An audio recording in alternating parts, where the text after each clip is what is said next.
আমরা এসেছি রোজিনাপা রান্নাঘরে।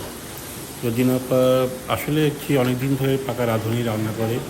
হ্যাঁ, খুব সুন্দর তার রান্নার স্বাদ আমরা দেখেছি। যা হোক, আমরা আজকে দেখবো তার ডিম ভুনা।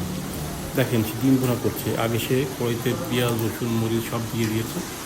তারপর ধরে একটা ডিম দিল, পাঁচটি ডিম সেখানে ভুনা করে আমাদেরকে খাওয়াবে। হ্যাঁ, দেখুন তার ভুনা করার সিস্টেমটা আপনারা দেখলে বুঝতে পারবেন। সে মশলাগুলো যেভাবে আগে দিল, তারপর ডিমটা দিল। দেখেন ডিমটা কী সুন্দর লাগছে দেখতে। মশলার সঙ্গে ডিমটা কী সুন্দর দেখেন ভুনা হচ্ছে, আপনারা দেখবেন, খেয়াল করবেন। হ্যাঁ, তারপর দেখেন সে আস্তে নাড়াচ্ছে। ডিমের কোনো ভাঙা চোরা বা কোনো কিছুই নেই। আসলে একটা পাক্কা রাঁধুনি হলে এটা সম্ভব। যাই হোক, আপনারা আমাদের চ্যানেল যারা দেখছেন তারা অবশ্যই আমাদেরকে সাবস্ক্রাইব করবেন। যদি পছন্দ হয় আপনাদেরকে এটা অবশ্যই সাবস্ক্রাইব করবেন, যাতে আমাদের উপকার হয়। এটা আপনারা ভালো করে জানেন। তারপর এখন দেখেন ডিমের সঙ্গে এখন যেহেতু 5টা ডিম, নিশ্চয়ই 5 জন খাবে, 5টার জন্য 5টা ডিম আছে।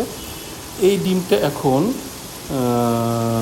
এখন একটু পানি দিবে। পানি দেওয়ার পরে যাতে করে স্বাদ ভালো আসে এবং ঝোলটা ভালো হয়, বেশি হয়।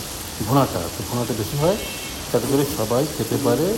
কারণ এর একটা মর্ম আছে। মর্মটা বলছে কি, 5 জন লোক খাবে, সেহেতু তাদের জন্য কী পরিমাণ ঝোল দরকার সেটা এখন আপাতত নেই। সেই ক্ষেত্রে ডিমের ভিতরে একটু এই ভুনাটার ভিতরে একটু পানি দিলে সুন্দর একটা পরিপূর্ণ একটা ডিম ভুনা হবে, যেটা আপনার খেতেও সুস্বাদু হবে এবং দেখতেও সুস্বাদু হবে। দেখেন পানি দিল, হ্যাঁ, একটু পানি বাকি আছে, একটু আবার দিলে, এই আবার দিয়ে দিল।